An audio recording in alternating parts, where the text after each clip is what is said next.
So today we're talking about design. This is a little bit of a change from what we've been doing up to this point. Rather than getting into grammar or AP style, these last couple days we're just going to spend doing something a little fun, which is learning the four basic principles of design.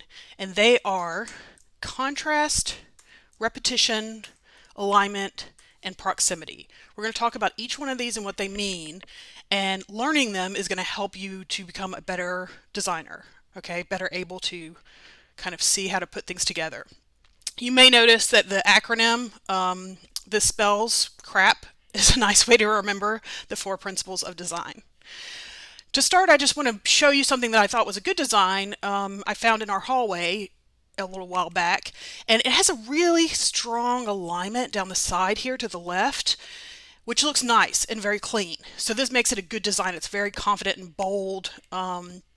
A bad design, on the other hand, does not have the strong alignment. This is a center alignment. It is not a good alignment. It doesn't tell you where to go visually. And there are also some other issues, obviously, with this design. I don't know who did this one. If it's yours, then please don't think that I'm attacking you as a person, just as a designer. Okay, so the first thing we're going to talk about is contrast. Contrast is designed to create a point of interest on the page. It creates organization among the elements. So contrast is basically the thing that you see right away. It creates a point of interest. For example, in this magazine layout, you see a whole page is colored, right? And that color really makes it stand out and have strong contrast. In this example, you see font contrast. Font contrast just means that you're using different fonts. So they used a very basic sans serif font up here with the blues. It's very block lettered. And then they used something that was a little bit more of a kind of handwritten style. Gives it a little bit of contrast. Also the colors of the text being yellow and white, contrast. Okay, and we get some contrast down here with that color. Contrast is also used in things like on our Wikipedia pages. You see colors that separate the different categories. So color can be used as a way to create contrast. If two elements are sort of different, but not really, then you have conflict and not contrast. Okay, so if you've just kind of started to go there, but you didn't really go for it all the way, you didn't create contrast, you created conflict. In this example, there's a resume that looks like a lot of resumes do these days. You've got, something in all caps, which is a nice contrast, but that's really about the only thing in here that makes this easy to look at. If you look at a resume like this, design-wise, this is a much better option. You've got contrasting color, you've got contrasting fonts, you've got a layout with a really strong alignment. They're using a rule down the middle to, give some separation between these pieces of text.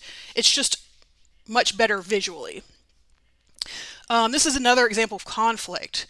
It's not a bad design, but you can't see very clearly the letters. They kind of blend in with the background. So you have to think about that when you're using photographs and text together. Is how readable is it? Are you going to create conflict because it's not strong enough in one way, not going far enough in one way or another? One last example, this is just, an informational flyer kind of thing. And they've got size contrast up here. They've got big letters, right? But the rest of this looks kind of just boring, frankly. So if you could see in the redesign, that detox your body that was up at the top like that, we take it and actually really make it, something fun, use a fun font, and do the same with the headings. Separate things into categories, and it looks a lot more interesting. Second is repetition, and it says that if you have something similar, or if you're able to repeat an element, you create visual interest. So, for example, this is actually several pieces of a design for a company, right? So you got letterhead, you got folders, you got envelopes, everything. They've repeated this element of this blue wave thing, right? And this gray, whatever that is, swoopy thing. The principle of repetition says that you should repeat some element of design throughout. So some element should be visible throughout. That might be the font stays the same. Might be that you use lines, bullets, color or even the spatial relationships. So the relationships between objects on the page could be repeated, meaning you would have so much space between this and this kind of thing. And then design elements, graphic elements, the use of shapes and things like that can also be repeated. So in this example, I said the purpose is to unify and add visual interest. Sorry about that. In this example, they've actually used a couple of things to repeat. They've used a repeating font, the here and in the headline. But the thing that I think kind of is fun is these little squiggles. Like they've repeated an arrow element here and here and here, over here. So this little arrow gets repeated and it makes it, and these little squiggles get repeated, and it makes it kind of tie together, makes it feel visually as one. Same thing here on this template. They've got lines that they're using, repeated in several places, and that creates a cohesion, a consistency. So repetition organizes information. These bullets and the use of indentation create ordered information. It guides the reader through the page. So obviously you need stuff to tell you where information changes, what groups change, things like that. And you can use bullets and you can use space to do that. Here's an example where we've got kind of a weak headline, right? That's kind of a little bit sad looking. So a improvement would be to stretch it across the page and make it bigger, okay? We've also changed, gosh, y'all, I can't stay on this. We've also changed the color and the heading, like what they say. This one says, these two are the same, eyes have power, music has power, and then they've made the third one the same as well. So that's a way to kind of have consistency in the thing. But the contrast is up here and in the color. Alignment. Alignment is really important. It is how you put or where you put the text on the page. So most of you are familiar with right and left alignment, I'm sure, and center alignment. This is an example in an ad for a strong right alignment all along the side. And you can kind of imagine what this would look like if it were all center aligned or even left aligned. And because it's right aligned, it's much more visually interesting because we're used to seeing left alignment, Let's see. Left alignment in this example is the one on this side where this D and the S are lined up. So there's an alignment here. You imagine drawing a little line here. That's a left alignment. And then over here, it's actually center aligned. Okay, they're all centered in that one place. So the left alignment is stronger there. Justified text, also a form of alignment. If you haven't ever used it before, it's where the text goes to the edge of the whatever the text box. A lot of times what that can create is this weird choppy thing that I've got an example of here.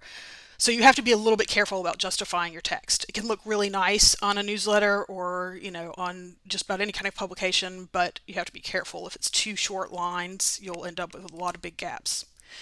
Centered text is one that I know a lot of you like or tend to use. I would challenge you not to on this design that you're creating for class. Basically because centered text is lazy. It is what people do when they don't know what else to do. It's really good for formal events. So when can you center a line? You could center a line if you are doing a wedding invitation. You can center a line if you're doing a wedding invitation. You can center a line a wedding invitation. All right, for now, for this project, I don't want you to center align anything. I want you to challenge yourself and not use that default. It's just too easy and it looks that way. Alignment creates unity and a visual connection. It gives you an idea of what goes together. So in this little ad, just having an alignment right here, this left alignment, makes it much easier to look at and read than this angled alignment. So alignment helps readability, it creates relationships between items on the page, and it creates invisible lines between elements. Nothing should be placed on the page arbitrarily, and you should try to find strong lines, meaning when you look at your design, there should be a strong idea of like things go here, and I just keep clicking that thing. All right, we'll move on then.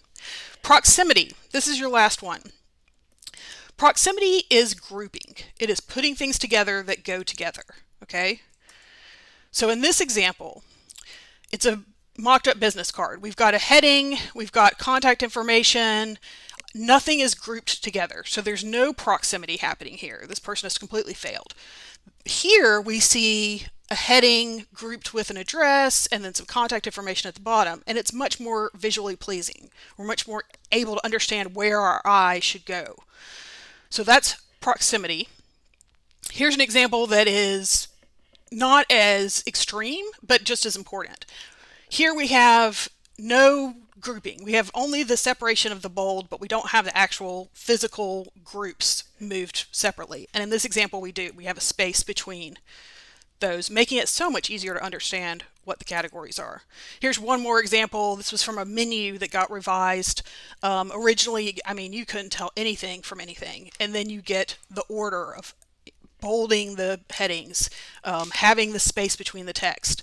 And then again, on the final revision, making it more stylized and kind of easier to look at. They indented and used some alignment here to separate the groups. One trick if you're looking at proximity and trying to tell if your design is too busy, a lot of times I have students be like, oh, is this too much? If you look at how many kind of groups of information there are, there shouldn't be more than 3 to 5. So for example, in this magazine layout, I see a group here, I see a group here, and I see a group here.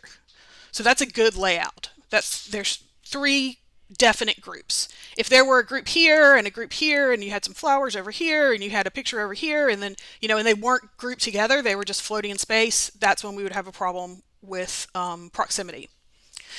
So for your assignment, this is on Folio. You're going to be using contrast, repetition, alignment, and proximity to create a flyer for the Statesboro Azalea Festival. Basically, you're creating a promotional flyer, okay? So this isn't really like a journalism assignment as much as a just have some fun with your design. So your design needs to be 8.5 by 11 inches. Very important that you get 8.5 by 11 inches. You should submit it as a PDF. You can add your own images or text to what I give you, but you must include at least 2 of the images from the assignment and all of the following text. So here's the text. Again, this is on Folio, so I won't read it all to you, but this is the text that you're going to need to get in there, and you're going to need to get all of it, even including the face painting for the kids, in whatever order makes sense to you. However, the layout makes sense. So you're going to get all this text, and you're going to get 2 of the pictures that are on Folio. I think there's maybe 4 or 5 total. In the comments section that appears when you submit your PDF file, when you go to submit a file to Dropbox, there's that little comments thing that comes up. I want you to briefly explain how you used contrast, repetition, alignment, and proximity. Okay, so just really briefly, you can say something as simple as I used contrasting type size and font, I repeated bullet points, I used a strong left alignment, my activities are grouped together, therefore they have proximity. Just very simple, let me know that you understood what the definition of the word is and how you used it, or just how you used it will tell me that you understand the definition of the word. Let me say it that way. A simple sentence, for each one, just saying, here's how I used it. Okay. All right. For most of you guys, you're probably going to use Canva for this. You're welcome to use anything you want. If you want to design this in Word, you can. It would be hard, but, if that's your thing. If you have access to something like InDesign, I would encourage you to use that because it's great experience, and internships look for, people who have experience with InDesign when they look for design-related internships. Okay, what I want to show you though real quick on Canva, because I do know most of you will probably use that, and if you haven't before, it's just canva.com. Okay, you could sign in through your Google account that the university gives you. I want you to not go to create a design when you go to Canva. I want you to go to custom size. Okay, so I know some people haven't done this before, don't know how to do this, so make sure that you're going over to custom size, changing it to inches, and putting in 8.5 by 11. All right. If you haven't used this before, it's very straightforward. Everything you need is on the side over here. You're welcome to use a template to get you started. I don't mind, but you'll need to, play with that and change it around to make it fit all of the criteria that I've asked for. So you won't be able to just straight up use a template. You'll have to play with that a little. Other elements, things that you might want, like lines and photographs. You can upload a picture or any kind of graphic thing that you want. You can obviously add text, and the way you size and resize text is just by doing it like that. So it's all pretty much as straightforward as I think it can be, but if you run into problems or if you have any questions about kind of what the design assignment is, feel free to email me or drop something in the Q&A and we'll get it addressed. All right, have fun creating your Azalea Festival flyers.